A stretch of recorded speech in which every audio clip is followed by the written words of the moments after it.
Hey everyone, welcome back to the Mass Retirees Weekly Update. Today's Friday, March 10th. I'm Sean Duhamel. Thank you so much for joining with us and tuning in again this week.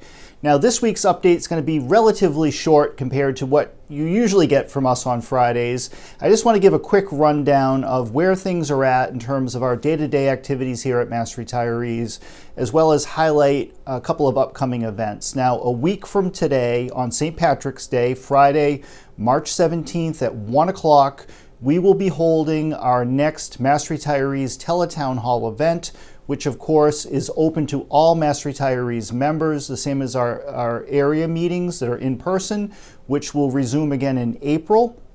On page 3 of your newsletter will always be our events calendar, so look to page 3 of the March newsletter or the upcoming May newsletter. That will give you a full rundown of upcoming events. But next Friday, March 17th, 1 o'clock Eastern Time, we will be hosting a Teletown Hall event that will feature the GIC Unicare Health Plan. We will be joined by General Manager of Unicare, David Morales, who's a good friend of our association.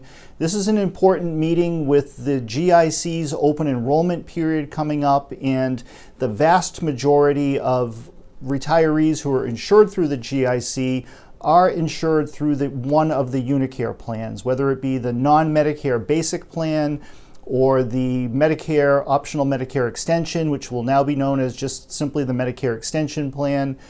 Most of our GIC enrollees are enrolled through Unicare. So it's important that we provide access to Unicare, give you the opportunity to hear directly from David in terms of what changes, if any, are occurring with their plans and what steps that they're taking as a company to address the growing concern over health insurance inflation or medical inflation, and talk about some of the things that we've been highlighting in our newsletter, such as whole person, whole health, the new IBIS partnership between Unicare and Sensio Systems to offer IBIS to the Unicare enrollees who are enrolled through Medicare.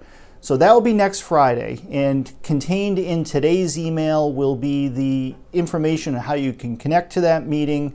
If you do have your telephone number on file with us, whether it's your home number or your cell phone, you will receive a phone call, an automated phone call, at the time of the meeting next week. That is the simplest way and our preferred way for you to connect to the meeting. But of course, we also have the toll-free number that's printed on the back of your membership card. It's also in the newsletter, and it will be contained in today's email update. The big thing we're focused on, however, right now in our office in terms of our day-to-day work is the current legislative session, which just got underway in January. We filed all of our bills. The 16 bills that we have filed for the current session were filed in February. We are now awaiting those pieces of legislation to receive a bill number and then be assigned to the committee that will have oversight over that particular issue. Now, as you should know by now, the majority of legislation that Mass Retirees files ends up before the Joint Committee on Public Service. Public Service is the committee that has oversight over public retirement, so both your pension as well as your retiree health insurance.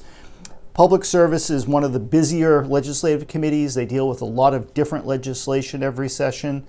What we have done, even though the bills do not yet have numbers and have not been assigned, we have already started having conversations with key legislative leaders and staff in terms of highlighting what our priorities are going to be for this session.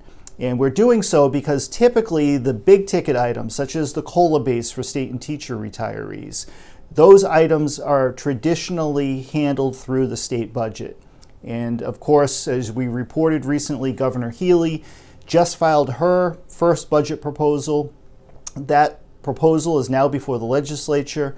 The House of Representatives will be taking up its version of the budget in late April, followed by the Senate in May, and then ultimately a conference committee through the month of June, before sending the final compromise version of the budget back to the governor sometime around the start of July or even into mid to late July. Traditionally is when that has occurred. So we are very focused on and very hopeful that we're going to be able to include legislation that will increase the state and teacher COLA base, hopefully to $16,000 within the FY24 budget, which is what's underway right now. The other key bills that we have filed, all 16 bills, will be assigned to committee, and again, most of those bills will be before public service. We anticipate that by the time we get into early April, the committees will begin to hold public hearings, and we'll be updating you and publishing that information on our website.